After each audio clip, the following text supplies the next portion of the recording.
A busy ant colony ants rushing, carrying food, digging tunnels. But how do you safely catch the right ants and start a colony of your own? Let's find out. An ant farm is not just a toy. It is a window into one of nature's most organized societies. Every tunnel you see was dug on purpose. Every ant has a job, and once you understand how a colony works, you will never look at ants the same way again. But before any of that, you have to catch them, and that's where most people go wrong. Not every ant belongs in an ant farm. Some species are aggressive, some are too small to see clearly, some simply do not adapt well to captivity. What do you want is a species that's common in your local area, easy to identify and known to tolerate a controlled environment. A little research before you head outside saves you a lot of trouble later. Colonies hide in more places than you did not expect, under flat stone, along garden edges, near cracks in pavement, tucked beside plant roots. Follow it far enough and it leads home. If you want your colony to actually last, not just survive a few weeks, you need the queen. She's larger, slower, and she almost never leaves the nest. While the workers are most squatting and carrying food, she's deep inside doing the one thing that keeps the whole colony alive. But where is she? Would you even recognize her if you saw her? The trick is not such randomly.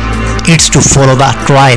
Ants moving in a steady line are worker ants, and that line always leads somewhere. This is not about digging up an entire colony.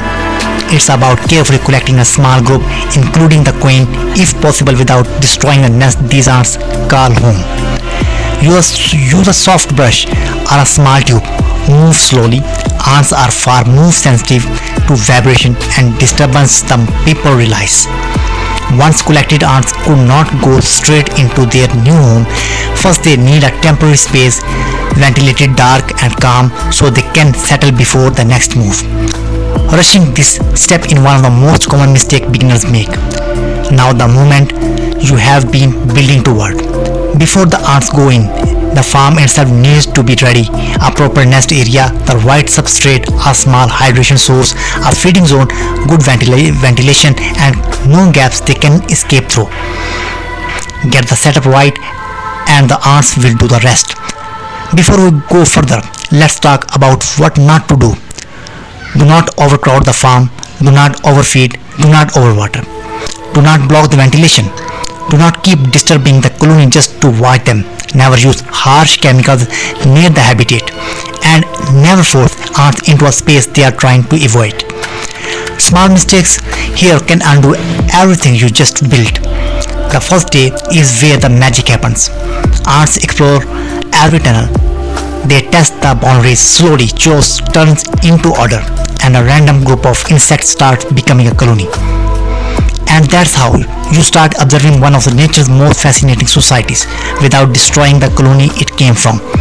If you want to see what happened next inside this colony, subscribe, because this tiny world is just getting started.